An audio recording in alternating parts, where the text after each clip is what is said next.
ezulwini.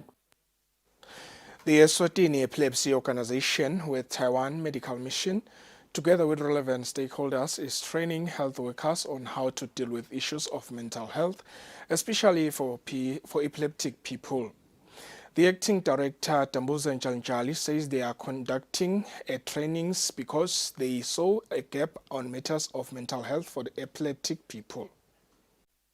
The acting director of Eswatini Epilepsy Organization, Tambuza Njalinjali, says more still needs to be done to capacitate local healthcare workers on neurological conditions faced by epileptic people. We have seen the need for the professionals in the mental health space or the neurological space to come together and share knowledge and expertise around neurological, issues. We want all this information to be, brought together so that we have a large pool, of information when it comes to mental health and neurology.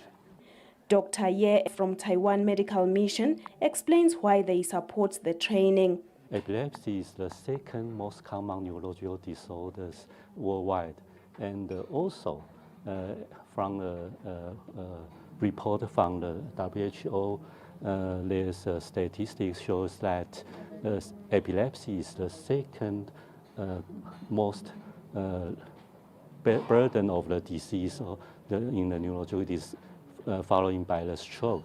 The Eswatini Epilepsy Organization says it will continue to look for ways to better the lives of people with epilepsy.